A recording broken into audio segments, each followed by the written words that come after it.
Story நேரம் தமிழ் வியூவர்ஸ்க்கு hi. The road to ஸ்பிளண்டரோட 4th எபிசோட்ல என்ன ஆக போகுதுன்னு இன்னைக்கு வீடியோல பார்க்கலாம். திங்கியூவை கொலை பண்றதுக்காக அந்த 2 வேலைக்கார லேடிஸும் பக்கத்துல வந்துட்டு அவ வாயில விஷத்தை ஊட்டுறதுக்கு ட்ரை பண்றாங்க. ஆனா அவ தள்ளி விட்டுடுறா. பார்த்தா திங்கியூவோட வேலைக்கார பொண்ணு அந்த இடத்துக்கு வரா. மேடம், என்ன மன்னிச்சிருங்க. அக்கா, உங்களுக்கு ஒரு விஷயம் தெரியுமா? நம்ம 2 பேரும் ஏன் இறந்து போகாட்டி என் ஒட்டுமொத்த குடும்பத்தையும் கொன்னுடுவேன்னு உங்க பாட்டி சைட்ல இருந்து கூப்பிட்டு மிரட்டினாங்க. என் குடும்பத்தை காப்பாத்துறதுக்கு எனக்கு வேற வழியே தெரியலன்னு சொல்லிட்டு முதல் கப் எடுத்த அந்த விஷத்தை அந்த வேலைக்கார பொண்ணை குடிச்சிடுறா. திங்கியூ குடிக்காதன்னு சொல்லிட்டு தள்ளி விட்டுறதுக்கு பாக்குறா. வேலைக்கார லேடிஸ் விட மாட்டிக்கிறாங்க. அடுத்து வேலைக்கார பொண்ணு அங்க இருந்து வந்துட்டு, நம்ம இங்க இருந்து தப்பிக்கிறதுக்கு வேற வழியே இல்லக்கா, நீங்க என்ன பண்ணுங்க, இத குடிச்சிருங்க. சாகும்போது நீங்க தனியா போக மாட்டீங்க, உங்க கூட நான் இருப்பேன், கவலைப்படாதீங்கன்னு சொல்ல திங்கியூக்கு இப்ப வேற வழியே தெரியல. வேலைக்கார போனத வாயில வச்சதும் பாட்டிய பத்தி யோசிச்சுட்டு கஷ்டப்பட்டது எல்லாமே வேஸ்ட்ன்னு சொல்லிட்டு பாட்டி பேச்சு கேட்டது கூட வேஸ்ட்ன்னு ஒட்டுமொத்த விஷத்தையும் குடிக்க ஆரம்பிக்கிறா. ஒரு கட்டத்துக்கு மேல அவளுக்கே தகட்டிடுது. நிறைய விஷத்தை கீழே துப்பிடுறா. வேகமா அடுத்து திங்கியூ அந்த ஆப்போசிட் நிக்கிற வேலைக்கார பொண்ணை கட்டி புடிச்சிட்டு, இவ மயங்கரா பாருங்க, யாராவது காப்பாத்துங்கன்னு சொல்ல, கொலை பண்றதுக்காக தான் விஷமே கொடுத்ததே, காப்பாத்தணுமான்னு சொல்லிட்டு அந்த லேடிஸும் அங்க இருந்து போயிடுறாங்க. திங்கியூவோட வேலைக்கார பொண்ணு இறந்து போயிடுறா. அவளை அப்படியே தரன்னு இழுத்துட்டு அங்க இருந்து கொண்டு போயிட்டு இருக்காங்க. திங்கியூக்கு ட்ரெஸ் எல்லாம் சேஞ்ச் பண்ணி விட்டுறாங்க. கல்லறையில படுக்க வைக்கிறதுக்கு அப்படியே ரெடியா. திங்கியூ அப்படியே நகந்து என் வேலைக்கார பொண்ணை விட்டுருங்கன்னு சொல்லிட்டு பின்னாடியே போயிட்டு இருக்கா. அந்த லேடிஸ் அவ கதைய முதல்ல முடிச்சிடலாம், வேலைக்கார பொண்ணை புதைச்சிடலான்னு அங்க இருந்து போயிடுறாங்க. திங்கியூ அப்படியே கொஞ்சம் கொஞ்சமா திங்கியூ மயங்கி இருக்கிறது தெரியுது. திங்கியூ எந்திரிச்சு தொலை, என்ன பண்றக்க, பாரு ஓவர் திமிருத்தனமா பேசுவ, என்ன ஆச்சுன்னு கேட்க திங்கியூ லைட்டா அவனோட கைய பிடிக்கிறா. என்னை காப்பாத்துங்க, எனக்கு விஷம் கொடுத்துட்டாங்க, ப்ளீஸ் காப்பாத்துங்க, எனக்கு சாக வேண்டாம் அப்படின்னு கெஞ்சிட்டே இருக்கா. டக்குன்னு ஷாவ்லிங் பாக்குறான். இப்ப என்ன பண்றதுன்னு யோசிச்சுட்டு, சரி வேற வழி இல்லன்னு அவன் வாய்க்குள்ள 2 விரல விடுறான். வாமிட் பண்ணி தொலை அப்படின்னு சொல்லிட்டு. ஆனா திங்கியூக்கு அவ்வளவா வாமிட் வரவே இல்ல. என்னால வாமிட் பண்ண முடியல அப்படின்னு சொல்ல, உயிர் வாழணும்னு ஆசை இருந்தா வாமிட் பண்ணிரு, சீக்கிரமா பண்ணு, அப்பதான் உன்னை காப்பாத்த முடியும்னு சொல்ல, இல்ல எனக்கு ஏன்னா வாமிட்டே வரல, நான் என்ன பண்றதுன்னு சொல்லிட்டு திங்கியூ அழுதுட்டு இருக்கா. சைட்ல பார்த்தா அந்த பக்கெட் இருக்கு. வீணா போன சாப்பாடெல்லாம் அப்படியே கொட்டி ஒரு பக்கெட்ல வச்சிட்டு இருப்பாங்கல்ல. திங்கியூ நேரா அந்த இடத்துக்கு போறா. அந்த பக்கெட்டை கீழே தள்ளுறா. அதுல உள்ள இருந்த வீணா போன சாப்பாடெல்லாம் கீழே மழையில விழுது. அத அள்ளி அப்படியே சாப்பிட ஆரம்பிக்கிறா. எவ்வளவு கெத்தா பயங்கர டீசென்ட்டா இருப்பால. ஆனா நான் வாழணும், யாராலையும் மேனிப்புலேட் பண்ண முடியாதபடி என் வாழ்க்கைய நானே வாழணும்னு சொல்லிட்டு அதை சாப்பிட்டுட்டு அவமானம் தாங்காம கதறி அழ ஆரம்பிக்கிறா. பயங்கரமா அவளுக்கு வாமிட் வர ஆரம்பிக்குது. அப்படியே வாமிட் எடுத்துட்டு இருக்கா. அவளை ஷாவ்லிங் சோகமா பாத்துட்டு இருக்கான். பாவம் எவ்வளவு கஷ்டப்படுறா, எவ்வளவு கெத்தா இருப்பா எப்பவுமே அப்படின்னு சொல்லிட்டு திங்கியூ கதறி வானத்தை பார்த்து கதறி அழ ஆரம்பிக்க, அப்படியே இவளை பார்த்துட்டு ஷாவ்லிங் அமைதியா நின்னுட்டு இருக்கான், எதுவுமே பேசாம. இங்க பாட்டி பாத்துட்டு இருக்காங்க. வேலைக்கார பொண்ணோட பாடி இருக்குல்ல, அந்த பாடிய உள்ள சவப்பெட்டிக்குள்ள வச்சுட்டு, இங்க பாருங்களேன் திங்கியூ இறந்து போயிட்டாங்க, வேற என்ன பண்றதுன்னு எங்களுக்கு தெரியல அப்படின்னு சொல்லிட்டு பாட்டி கிட்ட அழுதுட்டு இருக்காங்க. உடம்பு முடியாம இறந்து போயிட்டாங்க அப்படின்னு. பாட்டி உடனே சவப்பெட்டிய பூட்டுங்கன்னு சொல்றாங்க. உள்ள இருக்கிறது திங்கியூவோட பாடி இல்ல, வேலைக்கார பொண்ணோட பாடின்னு கூட இன்னும் இந்த லேடிஸ் சொல்லவே இல்ல. ஆனா அதுக்குள்ள பாட்டியோட சீக்கிரட்டா ஆளுங்க வந்து அந்த வேலைக்கார லேடிஸ இந்த விஷயம் வெளியே போக கூடாதுன்னு அங்கேயே கொண்டு போட்டுடுறாங்க. உடம்பு சரியில்லாம திங்கியூ இறந்து போனதாகவே இருக்கட்டும், இந்த லேடிஸ் உயிரோட இருந்தா என்னைக்காவது உண்மை வெளியே போறதுக்கு வாய்ப்பு இருக்குன்னு அந்த லேடிஸ அங்கேயே கொண்டுடுறாங்க. இங்க யூஜிங்கோட அம்மா உங்களுக்கு கிஃப்ட் எல்லாம் அமிச்சிட்டு இருக்காங்கன்னு சொல்ல, யாக்கி எதை ஹாப்பியா பாத்துட்டு இருக்கா. இனிமே எனக்கு ராஜ மரியாதை தான் அப்படின்னு. அப்ப திங்கியூ இறந்து போயிட்டா அப்படிங்கிற தகவல் வருது. யாக்கி பயங்கரமா ஷாக் ஆயிடுறா. என்ன ஆச்சு, அவளுக்கு எப்படினாலும் இந்த ஜூ கூட கல்யாணம் தானே ஆயிருக்கும், எதுக்காக அவ இறந்து போகணும், என்ன ஆச்சு அப்படின்னு சொல்லிட்டு இருக்க. அந்த குடும்பத்தோட மானத்தை காப்பாத்திக்கிறதுக்கு அந்த பொண்ணையும் அங்க பலி கொடுத்துட்டாங்க போல, இதுக்கும் உங்களுக்கும் எந்த சம்பந்தமும் கிடையாது, நீங்க அமைதியா இருங்கன்னு சொல்ல யாக்கி கதறி அழ ஆரம்பிக்கிறா. இங்க இன்னொரு பக்கம் அந்த ஷூவோட அக்கா இருக்கால, இதுக்கும் மேல உனக்கு அவ கல்யாணம் எல்லாம் பண்ணி வைக்க முடியாது, திங்கியூ இறந்து போயிட்டா, அவ பாடிய புதைக்க போறாங்கன்னு சொல்ல இந்த லேடி பாத்துட்டு இருக்கா. ஷாக் ஆயிடுறா. அடி பாவீங்களா, சொந்த பேத்திய கூட விட்டு வைக்காம அத்தனை பேரையும் கொல்றதுக்கு ரெடியா இருக்கீங்களா, அவ்வளவு கேவலமான ஆளுங்களா நீங்க. ஆஹா, என்ன பண்றது, எனக்கு பயந்துட்டு நீங்க இவ்வளவு பெரிய ஆக்ஷன் எடுத்திருக்கீங்க பாருங்க, உங்க குடும்பம் மாதிரி ஒரு கேவலமான குடும்பம் இருக்கவே இருக்காதுன்னு சொல்லிட்டு இந்த லேடி தனியா கதறி அழுதுட்டு இருக்கா.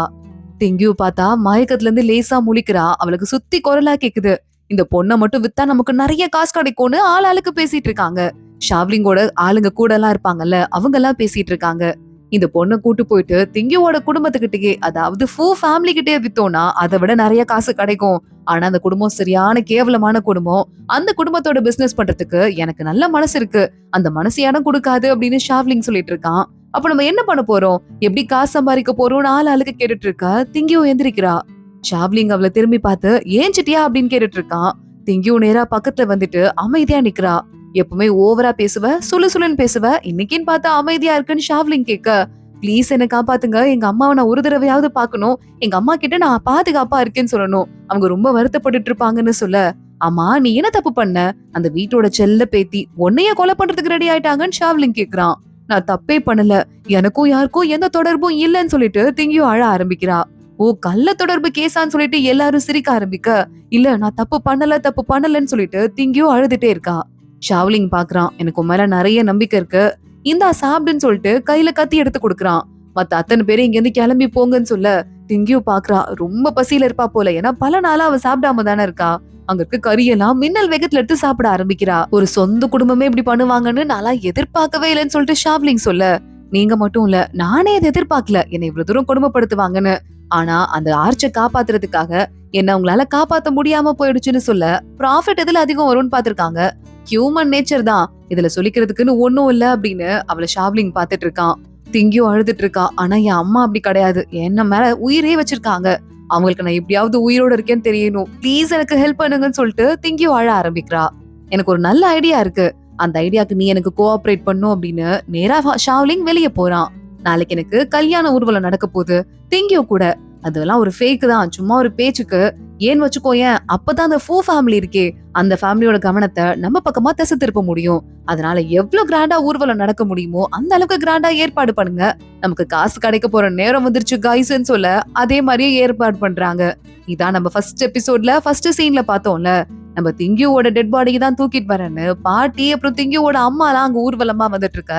ஆப்போசிட்ல ஷாவ்லிங் திங்கியோவை பல்லக்குல உட்கார வச்சுட்டு மனப்பொண்ணா உள்ள கூட்டு போயிட்டு இருக்கான்.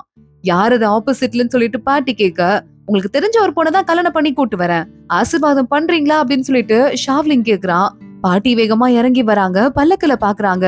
திங்கியோட முகம் அங்க இருக்கத பார்த்துட்டு ஷாக் ஆயிட்டு, நீங்க என்ன பண்ற அப்படின்னு கேட்டுட்டு இருக்காங்க. திங்கியோ கண்டுக்காத மாதிரி உட்கார்ந்துட்டு இருக்கா.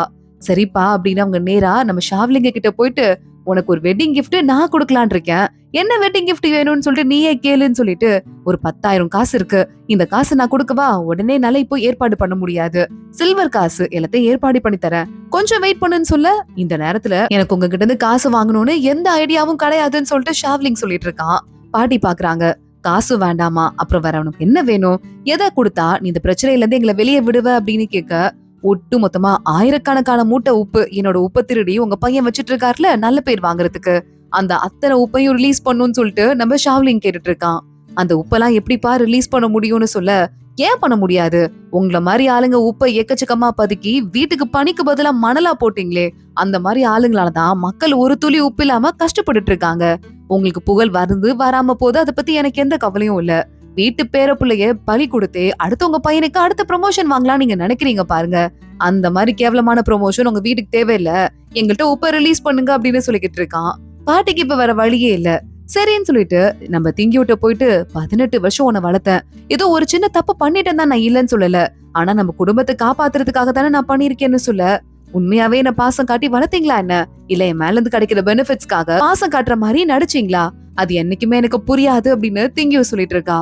பாட்டி மறுபடியும் கிளம்பி போயிட்டு, சரிப்பா உப்ப ரிலீஸ் பண்ற, ஆனா இதுக்கும் மேல நீ எங்க போவ, என்ன பண்ணுவ, இந்த ஊர்ல நீ எங்க போனாலும் இந்த உப்பை யூஸ் பண்ணா கண்டிப்பா நீ மாட்டிடுவ, என் குடும்பம் அங்க வந்துரும்னு சொல்ல, உங்களை பத்தி நீங்க முதல்ல கவலைப்படுங்க, என்ன பத்தி கவலைப்படாதீங்க அப்படின்னு சொல்லிட்டு ஷாவ்லிங் அங்க போறான். சரி உப்பு உன இன்னைக்கு சேர்ந்துரும் அப்படின்னு சொல்லிட்டு பாட்டி அங்க இருந்து கிளம்புறாங்க. சரி ஓகே, இன்னொரு டீல் எனக்கு இருக்கு, நம்ம திங்கி ஒரு கால அம்மாவை பாக்கணும்னு ஆசைப்படுறா, நிறைவேற்றி வைங்கன்னு சொல்ல, திங்கியோட அம்மாவை பாட்டி அனுப்புறாங்க. திங்கியோ வேகமா ஸ்கிரீனை ஓபன் பண்றதுக்கு போறா, அவங்க அம்மா வேகமா, என் பொண்ணு திங்கியோ இறந்து போயிட்டா, அது அப்படியே இருக்கட்டும், நீ சந்தோஷமா போய் எங்கேயாவது வாழ்றதுக்கு வழிய பாரு, எனக்கு அது போதும்னு சொல்லிட்டு, ஆனா என்னம்மா போயும் போய் ஒரு கொள்ளைக்காரனை கல்யாணம் பண்ணிருக்கியம்மா, இதுக்கு மேல நீ எப்படி ஹாப்பியா வாழ முடியும்னு அவங்க அம்மா அழுதுட்டு இருக்காங்க.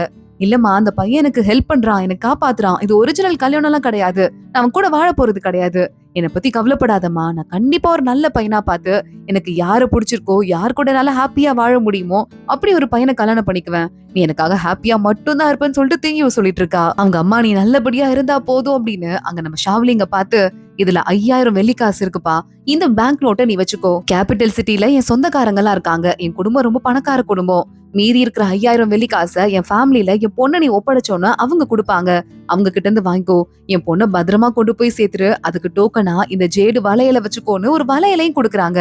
ஏற்கனவே அவனுக்கு வர வேண்டிய உப்பும் வரப்போது. இப்போ 5000 காசு நம்ம திங்கியூ அங்க போய் விட்டா இன்னொரு 5000 வெள்ளி காசு கிடைக்கும்னு கொடுத்துடுறாங்க. அதே மாதிரி இந்த ஊர்வலமும் அங்கிருந்து கிளம்பி போயிட்டு இருக்கு. திங்கியூ அழுதுட்டே அங்க இருந்து போயிட்டு இருக்கா. பார்த்தா அங்க இன்னொரு பக்கம் நம்ம ஷாவ்லிங் வந்து 5000 காசு அவன் கூட ஆளுங்க வந்தாங்களே, நம்பாம அவனையே கொலை பண்றது கூட ரெடி ஆனாங்கல்ல, அவங்க கிட்ட கொடுத்துடுறான். அந்த ஆளுக்கே ஒரு மாதிரி ஆயிடுது. இனிமே நம்ம எதிர்காலத்துல மீட் பண்ணுவோமான்னு கேட்க, பாக்கலாம் பிசினஸ் நம்மள எங்க கூட்டு போதோ அப்ப பாக்கலாம் அப்படின்னு சொல்லிட்டு ஷாவ்லிங் இந்த 5000 காசு உங்களுக்கு, நம்ம டீலிங் இப்போதைக்கு முடிஞ்சது, கிளம்பலாம் அப்படின்னு சொல்லிட்டு கிளம்பிட்டு இருக்கான். அடுத்த வேலையை பார்க்க போலாம் அப்படின்னு. இங்க பார்த்தா ஊருக்குள்ள மக்கள்லாம் அவ்வளவு கஷ்டப்படுறாங்க. சாப்பாட்டுக்கே வழி இல்ல. அதுவும் இல்லாம ஒரு ரொட்டி கிடைச்சா கூட அதை சாப்பிட முடியாத அளவுக்கு உப்பு கூட எங்கேயுமே இல்லாம இருக்கு. சுண்ணாம்பெல்லாம் சுரண்டி அந்த உப்பா குழந்தைங்க எல்லாம் தொட்டுட்டு சாப்பிடுறாங்க. இத பாக்கிறதுக்கு ஷாவ்லிங்குக்கு இன்னும் கஷ்டமா இருக்கு. உப்பு எல்லாம் அவனுக்கு வர வேண்டியது திருப்பி வந்துருச்சுல. இதை எப்படி வெளியூருக்கு கொண்டு போக போறோம்? எப்படி போனாலும் நம்மள செக் பாயிண்ட்ல மாட்டிடுவோம். திருப்பி வந்து திங்கியோட குடும்பம் இதெல்லாம் புடிச்சிரும்னு சொல்ல, இங்க பாரு, எனக்கு இதை வச்சு எந்த காசும் தேவை கிடையாது. என்கிட்ட இந்த டோக்கன் இருக்க வரைய காசு என்ன பார்த்து கொட்டிக்கிட்டே இருக்கும். இங்க இருக்கிற உப்பெல்லாம் இந்த மக்களுக்கு நான் கிஃப்டா கொடுக்க போறேன்னு வீட்ல எல்லாரோட வீட்லயும் ஒரு பேரல்ல தண்ணி வைக்க சொல்லு அப்படின்னு சொல்லிட்டு பேரல் எல்லாரும் தண்ணி வச்சதும் போற வழியில இருக்கிற அத்தனை பேரல்லையும் உப்பு கட்டி ஒவ்வொன்னா எடுத்து ஷாவ்லிங் போட்டு போறான். அடுத்த நாள் பார்த்துட்டு உப்பு கிடைச்சிருக்குன்னு அங்க இருக்கிற மக்கள் எல்லாம் பயங்கரமா ஹாப்பி ஆயிடுறாங்க. உப்பு ரெடி பண்ண ஆரம்பிக்கிறாங்க. அந்த பக்கமா ஒரு ஆளு தேர்ல வரான். இங்க என்ன நடக்குதுன்னு கேட்க, இங்க இருக்கிற அந்த கொள்ளைக்காரன் இருக்கான்ல, அவன் எல்லாருக்கும் உப்பு கொடுத்திருக்கான்னு சொல்ல, இன்ட்ரெஸ்டிங்கா இருக்குன்னு சொல்லிட்டு அந்த ஆள் அங்க இருந்து கிளம்புறான். நம்ம ஷாவ்லிங்க கிட்ட சென்னு வரான். இவ்வளவு முக்கியமான பொருளை கொடுத்துட்டியே அப்படின்னு சொல்லிட்டு கேட்டுட்டு இருக்கான். அதெல்லாம் பாத்துக்கலாம்டா, மக்களுக்கு நல்லது நடக்குது இல்ல. ஏற்கனவே பணக்காரங்க அவளையே, ஏழைங்களுக்கு கொஞ்சம் காசு கிடைச்சதுன்னா ஓகே தான். கேபிட்டல் சிட்டிக்கு கிளம்பணும் அப்படின்னு சொல்லிட்டு ஒரு குதிரை ஒண்ண வாங்கிட்டு அங்க இருந்து கிளம்புறான். திங்கியும் அங்க வரா. அம்மா ரோட்லயே தான் போவோமா இல்ல தண்ணியில எதுவும் போவோமா? கேபிட்டல் சிட்டிக்கு போறதுக்கு எத்தனை நாள் ஆகும்னு கேக்குறா. சென்னு பாத்துட்டு வாய் முடிட்டு பின்னாடியே வர வழிய பாருன்னு சொல்ல, திங்கியூ பின்னாடியே குடுன்னு ஓடி போயிட்டு இருக்கா. இங்க இன்னொரு பக்கம் யாக்கி கிட்ட அவங்க அப்பா வந்துடுறாரு. இவ்வளவு மோசமான விஷயத்தெல்லாம் பண்ணி இந்த கல்யாணத்தை நீ பண்ணிதான் ஆகணுமாமா, யோசிச்சு பாத்தியா அப்படின்னு கேக்குறாரு. இங்க பாருங்கப்பா, யூஜிங்கோட அம்மா தேடி வந்து இந்த சம்பந்தத்தை முடிச்சிருக்காங்க. இதை நான் கண்டிப்பா நிறைவேற்றி தான் தீருவேன். எனக்குன்னு வாழ்றதுக்கு ஒரு வாய்ப்பு தான் கிடைச்சிருக்கு. அந்த வாழ்க்கைய நான் நிறைவேற்றி தான் தீருவேன் அப்படின்னு சொல்ல, அப்ப இதுக்கும் மேல இந்த வீட்டு பொண்ணுக்கு துரோகம் பண்ணிட்டு இந்த வீட்லயே என்னால இருக்க முடியாது. எனக்குன்னு சொந்த வீடு ஓரமா சின்னதா ஒரு வீடு இருக்கு. அந்த வீட்டுக்கு நான் போறேன். அங்க நீயும் வந்துரு அப்படின்னு சொல்ல, சரிப்பா எதுவா இருந்தாலும் பரவாயில்ல, எனக்கு தான் கல்யாணம் ஆக போதே.